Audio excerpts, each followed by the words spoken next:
Greetings, Guardians of Dominion. Zeus here with another enlightening video. Today's a truly special moment. I just received Lyria, and we're about to push her to near perfection. I'm taking you through the full development journey as we max out her stats, leaving only her 6th star to complete the picture. And stick around, because at the end of this transformation, I've got an exciting bonus battle in the arena that shows Lyria's power in action. Let's dive in and see just how far we can take this incredible hero.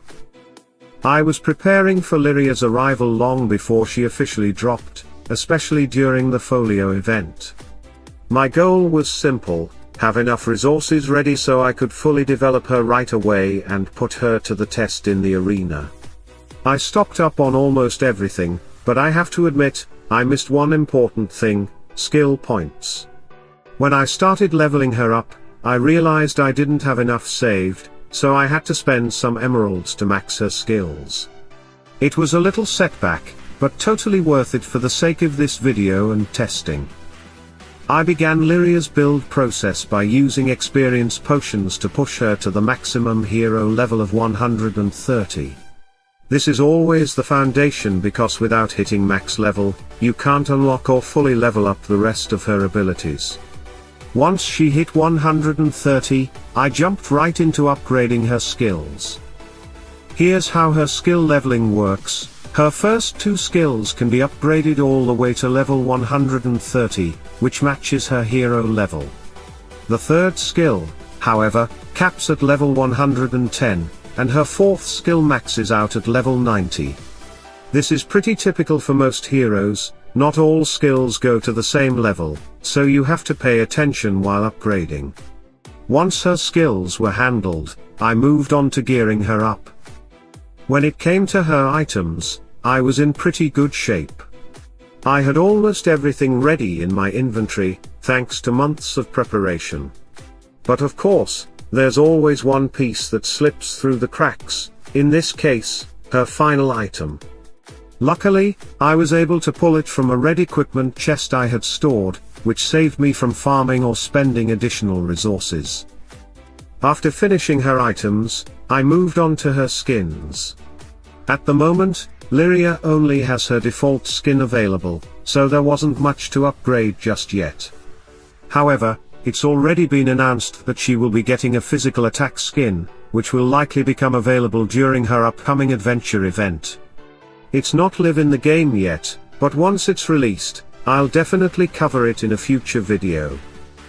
To help you get ready, I also included a visual showcase of all Lyria's items in the video. I've added these details to my website as well, and I'll drop the link in the video description so you can start prepping your own inventory ahead of her official release on May 12th.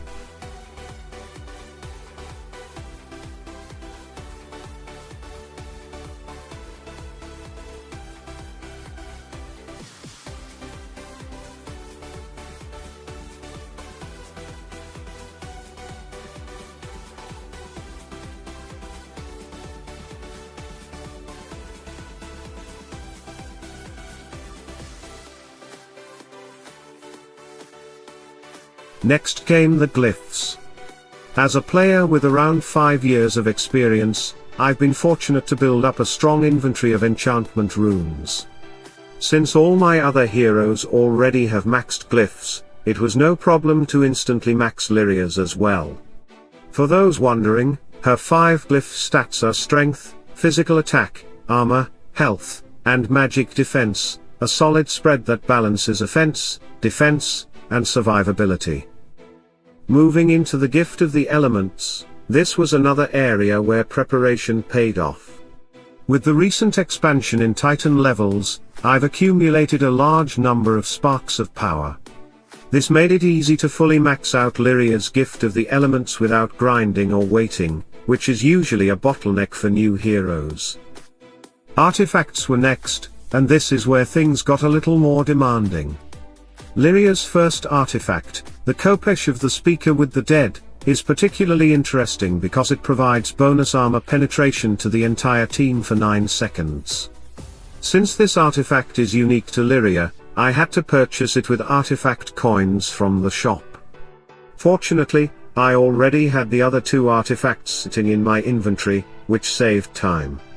However, maxing out artifacts, especially the absolute artifact, is no small task. These are among the rarest resources in the game, and it takes months of saving. I've been holding on to red absolute artifacts since the Folio event, specifically so I could fully max out Lyria the moment she arrived. I even put some of my other heroes on hold just to make sure I could be ready for this showcase and help the community get insights on her full potential. Finally, I tackled her ascension. Luckily, I had a strong supply of strength ascension crystals. Because only a handful of heroes, mostly tanks and a few others, use strength crystals, I was able to build up enough over time without needing to rush or spend extra. That made it easy to max out Lyria's ascension as the final step of the process. Next up is Lyria's very first arena battle. Now, I want to say up front, don't take this fight too seriously. I went in against the first Dante team I saw in the arena, and honestly, the enemy lineup might have been a little on the weaker side. For this battle, I put together a highly anticipated team: Corvus, Keira, Morrigan, Lyria, and Sebastian. I decided to swap out Phobos, who's usually part of my undead lineup, and brought in Sebastian instead to boost Keira's and Lyria's attacks and provide extra support. To be honest, there's not a lot of deep analysis to share yet. I'm still just getting a feel for how Lyria plays in real combat. But don't worry. In my next videos, I'll dive much deeper into her performance, testing her full potential across different team setups and matchups. There's definitely more exciting Lyria content coming your way. Here's a compelling and polished conclusion for your video, fully aligned with your style and keeping it engaging and motivational. And that wraps up today's deep dive into Lyria's development and her very first steps into the arena. We've taken her from a brand new recruit all the way to near maxed powerhouse, covering everything from experience leveling and skill upgrades to glyphs, artifacts and ascension. While today's arena battle was just a first taste, there's no doubt Lyria has a lot of potential, and I can't wait to explore her even further in upcoming content. I'd love to hear your thoughts. What do you think of Lyria so far? Do you have any team combinations you're excited to try with her? Drop your ideas and theories in the comments below. Let's spark some great discussion. If you enjoyed this video, don't forget to hit that like button, subscribe to the channel, and turn on notifications so you never miss an update. We've got plenty more Lyria battles, tests, and team experiments coming your way, and you won't want to miss them. As always, Guardians, keep pushing forward, stay curious, and remember, the Dominion is ours to conquer. Salute and friendship.